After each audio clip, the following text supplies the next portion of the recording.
Арбаңыздар, бүгін біз Қырғызстандағы аялдардың саяси укуктарын коргоо жана илгерилетүү боюнча улуттук жана эл аралык механизмдер тууралуу кеп кылуудабыз. Бизде студиябыздын мейманы аялдарды колдоо борборунун директору Балгакы Абыловна Дусалиева. Алгачкы сурообуз ушул бүгүнкү күндө Кыргыз Республикасында аялдарды укуктары кандайча корголгон, кандай мыйзамдар бар, ушулар тууралуу кептен баштасаңыз. Кыргызстан эгемендүүлүктү алгандан бери аялдардын саясий укугун илгерилетүү жаатында бир топ эл аралык конвенцияларды кабыл алган.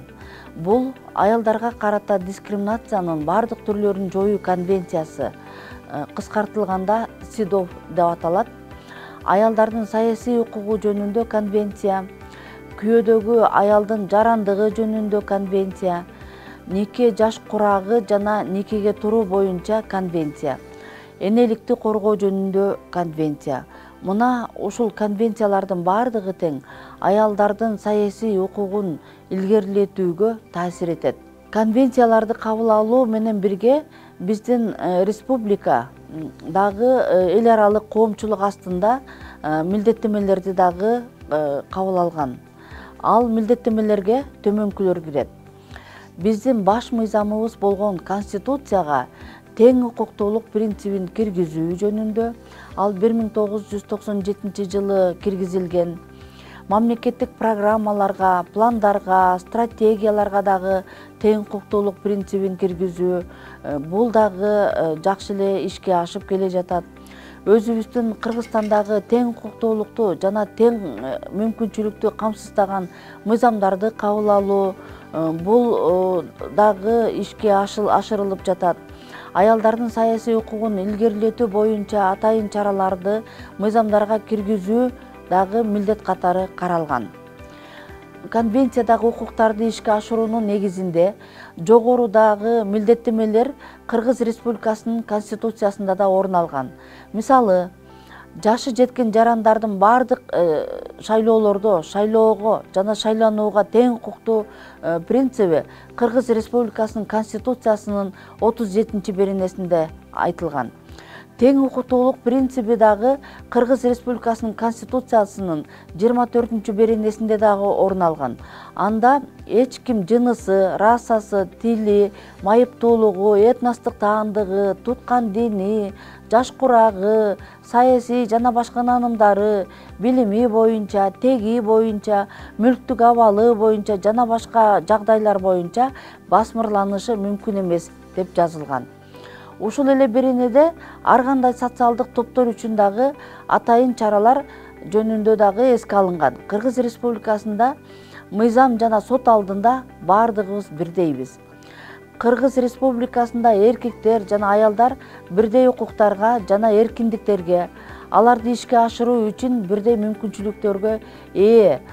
Бул беренеде жогоруда айтылган Кыргыз мамлекети кабыл алган милдеттенмелердин негизинде Конституцияга 24-беренесине киргизилген. Эми өзүбүздүн мыйзамдарды айтсак, 2008 жылы эркектер менен аялдар үчүн бирдей укуктар жана бирдей мүмкүнчүлүктөрдүн мамлекеттик кепилдиктери жөнүндө деген мыйзам кабыл алынган. Мыйзам ар кандай жыныстагы адамдарга саясий, социалдык, экономикалык, маданий жана адамдын жашоо ишмердүүлүгүнүн башка тармактарында бирдей укуктарды жана мүмкүнчүлүктөрдү берүү боюнча мамлекеттик кепилдиктерди орнотот. Эркектерди жана аялдарды жыныс белгиси боюнча басмырлоодон коргойт. Эркектер жана аялдардын ортосундагы прогрессивдүү, демократиялык мамилелерди бекемдөөгө багытталган. Ушул эле мыйзам мамлекеттик жана муниципалдык кызматка кирген учурда шайлоо укуктарын жана башка пайдаланууда гендердик тең укуктуулукка кепилдик берет. СИДО конвенциясынын 7-беренесиндеги талаптарды аткаруунун негизинде мамлекеттик жарандык кызмат жана муниципалдык кызматка келүү жөнүндөгү 2016 жылы кабыл алынган мыйзамдын 4 жана 23-беренесинде кызматка келүүдө тең мүмкүнчүлүк принциби бекитилген. Ошол принциптерди ишке ашыруу максатында кошумча жобо кабыл алынган. Ошол жободо да жынысына карабастан бирдей мүмкүнчүлүктү ишке ашыруу үчүн мамлекеттик жана муниципалдык кызматка кирүүдө конкурс аркылуу туруу жана улуттук кадрлар резервин түзүү эрежелери жазылган. Дагы ошол эле жободо кадрлар конкурс менен алынып, тандоо учурунда бир жыныстын өкүлү 70%дан ашпоосу каралган эле. Ошондой эле жергиликтүү кеңештин депутаттарын шайлоо жөнүндө мыйзамда дагы бардык жарандар шайланууга тең укуктуулугу менен бирге гендердик теңчилик принциби дагы киргизилген. Быйыл жергиликтүү кеңештин депутаттарынын шайлоо процесси болуп өттү. Мыйзамга гендердик принцип катары жергиликтүү кеңештин депутаттарынын мандатынын 30%-ын аялдар үчүн резервдөө боюнча жана аялдар үчүн кабыл алынган квотаны сактап калуу боюнча механизмдер кошумча катары киргизилген.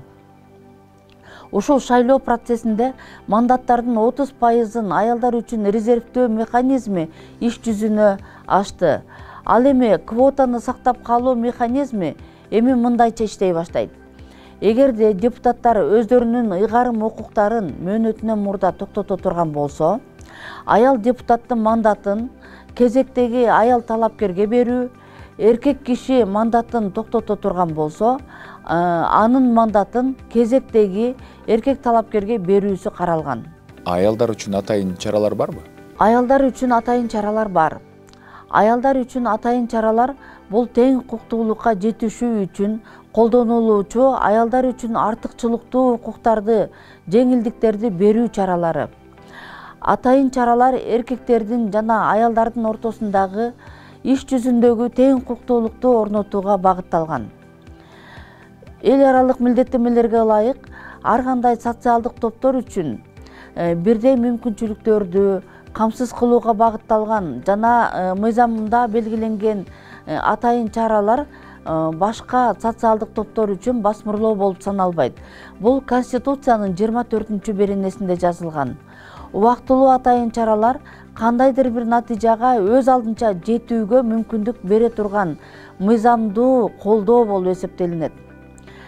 Мисалы, жергиликтүү кеңешке депутаттыкка келүү мүмкүнчүлүгү катары квота мыйзамдуу киргизилди. Качан гана аялдарга карата тоскоолдук токтоп, аялдар толук кандуу талапкер боло турган болсо, квотаны же квота боюнча мыйзамдарды токтотуп койсо болот. Квота мыйзамы 2007 жылдан баштап эле Жогорку кеңештин депутаттарын шайлоо учурунда каралган. Жогорку кеңеш пропорционалдуу система боюнча партиялардын тизмелеринде бир жыныстагы адамдардын саны 70%дан ашпоосу жана тизмедеги кезектештирүү 3төн көп эмес позиция катары каралган. Кыргызстандагы партиялардын тизмесинде 3 эркек, 4-сү аял, кайрадан 3 эркек, 4-сү аял болуп түзүлүп жатат. Мыйзам боюнча бир жыныстын өкүлү деп айтылгандыктан 3 аял, 4-сү эркек же паритеттүү принцип менен эркек аял же аял эркек болуп түзүлсө дагы мыйзамга туура келет.